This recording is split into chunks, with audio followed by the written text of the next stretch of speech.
Em meados de 1800, um comerciante chamado André J. Myrick, nascido em 28 de maio de 1832, estabeleceu sua presença comercial no sudoeste de Minnesota. Ele conduzia suas operações comerciais ao lado de sua esposa Dakota Winyonga-Wen, que também era conhecida como Nancy Myrick, administrando estabelecimentos comerciais em 2 postos indígenas localizados próximos ao rio Minnesota.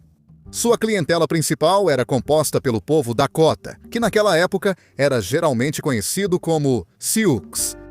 Queixas profundas acabaram resultando na Guerra Dakota, de 1862, também conhecida como Levante Sioux. A comunidade Dakota nutria crescente ressentimento pelos tratados que lhes tiraram suas terras tradicionais. Aliada à corrupção generalizada e ao sistema de pagamentos prometido pelo governo, a eclosão da Guerra Civil causou atrasos adicionais nesses pagamentos, aumentando as tensões já existentes. A fronteira de Minnesota tornou-se cada vez mais volátil à medida que muitos colonos brancos e militares partiram para participar do conflito mais amplo. As discussões históricas frequentemente destacavam a influência de Myrick nos eventos anteriores à revolta. Sua notoriedade veio de uma suposta resposta ao pedido urgente dos Dakota por alimento, na qual ele teria declarado: "Se eles estão com fome, que comam capim."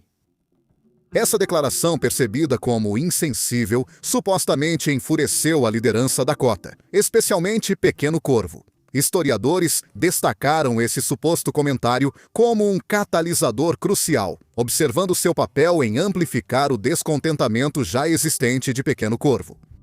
A situação se deteriorou rapidamente quando, 2 dias após a suposta declaração de Myrick, caçadores Dakota tiraram a vida de 5 colonos brancos perto de Acton, Minnesota.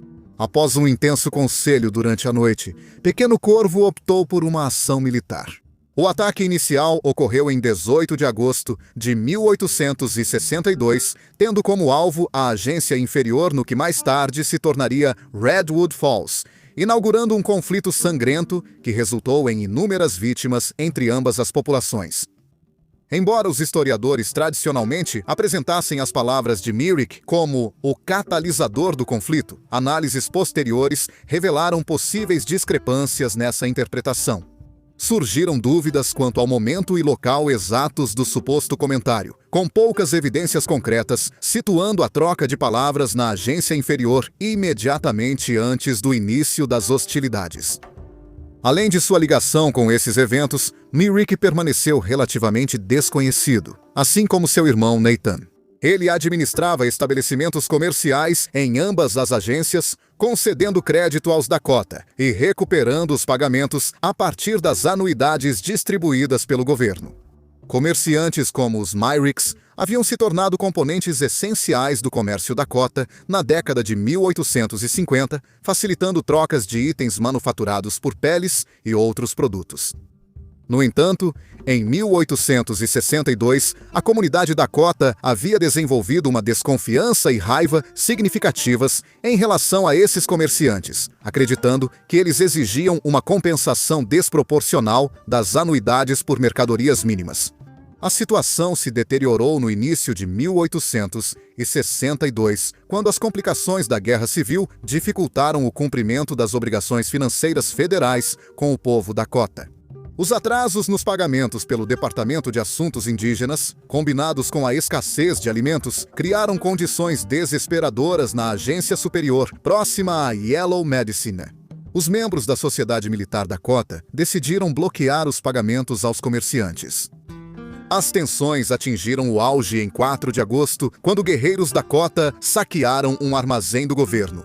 O tenente Timothy J. Sheehan, liderando as forças do 5º Regimento Voluntário de Minnesota, reforçou a segurança em resposta. As autoridades acabaram resolvendo a crise imediata por meio de negociações, convencendo os Dakota a buscar a caça ao búfalo em vez disso. O agente indígena Thomas J. Galbraith teve um encontro documentado com Pequeno Corvo na agência inferior em 15 de agosto, o que forneceu um contexto histórico adicional. Os registros de Galbraith descreveram uma discussão amigável, sem indicar sinais do conflito iminente. As observações dele sobre as colheitas Dakota sugeriam uma escassez de alimentos menos grave do que relatos posteriores. Historiadores, analisando os registros da época, não acharam menção à reunião do conselho perto de 15 de agosto. A história do insulto de Myrick apareceu pela primeira vez em 1919, quando Winifred Barton escreveu sobre seu pai, o missionário John P. Williamson. Ela escreveu que centenas de indígenas se reuniram com comerciantes e autoridades pouco antes do início da guerra, de acordo com sua história. Quando as discussões sobre comida ficaram acaloradas, Myrick disse ao povo Dakota para comer grama. O intérprete se recusou a traduzir essas palavras duras, então o agente Galbraith pediu para Williamson fazer isso em seu lugar. Após ouvir a tradução, os Dakota responderam com gritos de guerra. Embora Barton não tenha dado uma data exata, sua história chamou a atenção do historiador William Watts Falwell. Falwell não tinha certeza quanto à versão de Barton. Ele lera o relatório de Galbraith, que citava apenas uma breve reunião com Pequeno Corvo. Não foi um grande conselho. Escreveu ele para Barton pedindo mais detalhes. Ela lhe disse que seu pai havia contado a história muitas vezes em sua velhice, embora admitisse que a memória dele poderia ter mudado com o tempo. Quando Falwell continuou fazendo perguntas, Barton ficou frustrado e disse para ele deixar essa história de fora se não acreditasse nela. Falwell então perguntou aos outros presentes. Thomas A. Robertson, um intérprete que estava por perto em agosto de 1862, disse que não sabia nada sobre isso e achou estranho que Galbraith não tivesse mencionado. A família Allenson, que viveu durante a guerra, também não pôde acrescentar informações. Dr. Asa W. Daniels, que trabalhava na agência, disse categoricamente que Barton estava errado sobre o conselho. Os filhos de William confirmaram a história da irmã, dizendo que a mãe deles também a tinha ouvido do pai. Depois de considerar todos esses relatos diferentes, Falwell decidiu incluir essa história em seu trabalho, mas com algumas dúvidas. No final de 1922, ele achava que, embora uma reunião menor pudesse ter acontecido na agência inferior por volta de 14 ou 15 de agosto, provavelmente não foi tão grande quanto Barton descreveu. Mesmo que alguns detalhes provavelmente estivessem errados, ele ainda ressaltou o quanto a ofensa de Myrick feriu profundamente a tribo Dakota. A vingança estava logo ali, prestes a acontecer.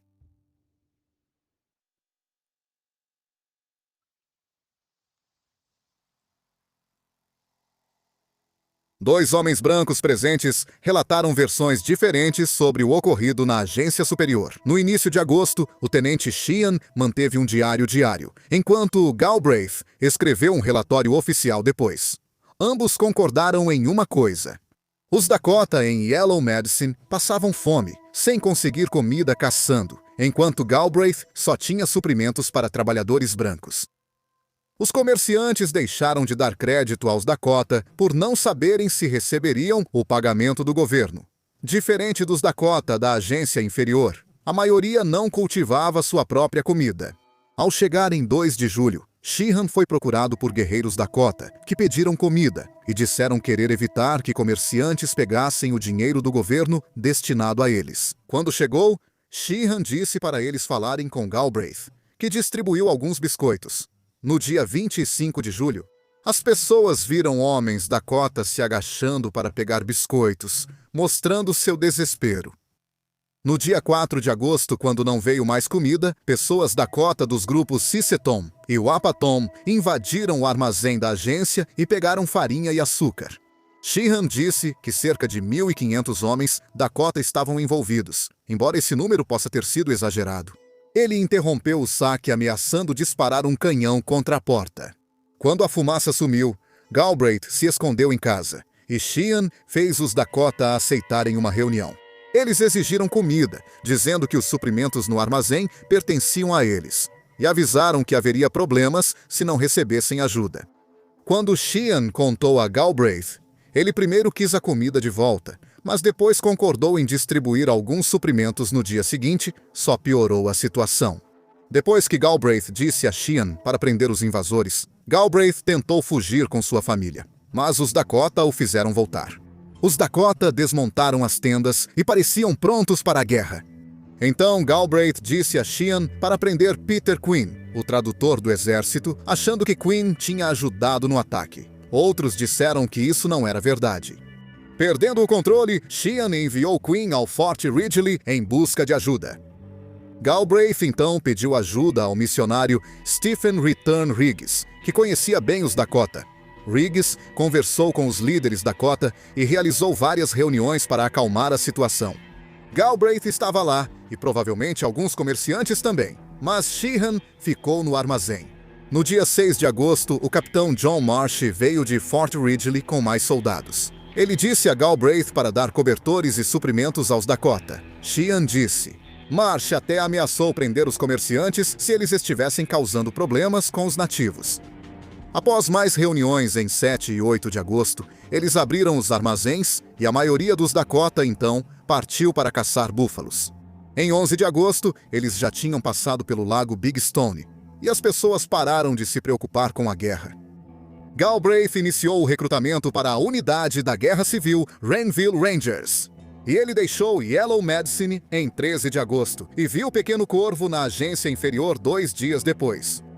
Olhando para esses eventos, o famoso insulto de Myrick provavelmente aconteceu entre 5 e 8 de agosto. Pequeno Corvo chegou por volta de 5 ou 6 de agosto com alguns homens. Barton relatou depois que a história pode ter sido sobre esse encontro, pois Pequeno Corvo teria dito que os Dakotas famintos se serviriam sozinhos. Provavelmente falando sobre o saque ao armazém, é mais difícil provar que João Williamson estava lá. Ele costumava trabalhar na agência inferior, mas pode ter ido 48 quilômetros ao norte para ajudar, pois a situação piorava. Não está claro porque outros comerciantes permitiram que Myrick falasse por eles, já que a maioria morava na agência inferior e deixava funcionários em Yellow Medicine. Talvez esses funcionários tenham pedido conselhos a Myrick, mas não podemos provar que ele estava na agência superior. As cartas de Galbraith mostram que ele via Myrick e o irmão Nathan como causadores de problemas. Galbraith reclamou de Annie Myrick e Old Mix trabalhando contra ele. Isso pode significar que Myrick estava piorando as coisas. Quando o capitão Marsh ameaçou prender os comerciantes em 6 de agosto, pode ter sido por causa das preocupações de Galbraith. Nessa época, mulheres e crianças foram transferidas da agência superior para a agência inferior. Sarah Wakefield, esposa do médico da agência, escreveu sobre os acontecimentos em Yellow Medicine. Ela relatou o saque ao armazém e o desespero dos Dakota. Ela relatou reuniões após o saque, nas quais comerciantes informaram aos Dakota que não receberiam mais dinheiro e teriam que citar: comer capim como o gado, fim da citação. Embora ela não tenha dito quando isso aconteceu, ou mencionado Myrick, isso sugere que o comentário sobre comer capim ocorreu no início de agosto. 2 pessoas, Dakota, que depois falaram sobre a guerra, sugeriram outros motivos para a luta. Alguns Dakota estavam insatisfeitos com as tentativas do governo dos Estados Unidos de mudar seu modo de vida. Os colonos brancos tomavam as terras de caça, e o sistema de dinheiro do governo favorecia os agricultores Dakota em vez dos que mantinham o modo tradicional. Tradicionalmente, um grupo de guerreiros Dakota na agência inferior já falava em revidar muito antes da guerra começar. Pequeno Corvo também não recebeu os suprimentos prometidos por ajudar a resolver problemas na agência superior em agosto. Para os Dakota tradicionais, próximos à agência inferior, que não cultivavam, lutar contra o controle dos brancos parecia uma forma de resolver seus problemas. Os verdadeiros motivos da guerra eram bem mais complexos do que se diz normalmente.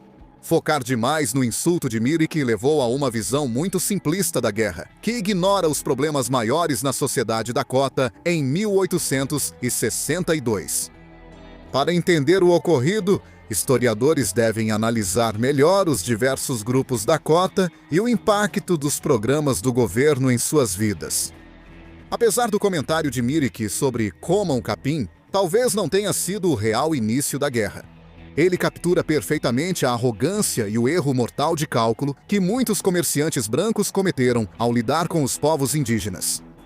Apenas alguns dias depois de zombar de pessoas famintas que simplesmente pediam pela comida e suprimentos que lhes eram devidos, Andrew Myrick se tornou uma das primeiras vítimas do levante. Os guerreiros Dakota que o mataram fizeram questão de encher sua boca morta com capim. Um lembrete sombrio, mas apropriado, de que palavras cruéis ditas a partir de uma posição de poder podem ter consequências muito reais. Mirik aprendeu essa lição tarde demais, tornando-se um exemplo de advertência que ecoa através da história. Se você zombar de pessoas desesperadas que são muito mais numerosas do que você e têm queixas legítimas, pode acabar descobrindo exatamente o quanto subestimou a situação. Em outras palavras, no Velho Oeste, se você apronta, você paga para ver.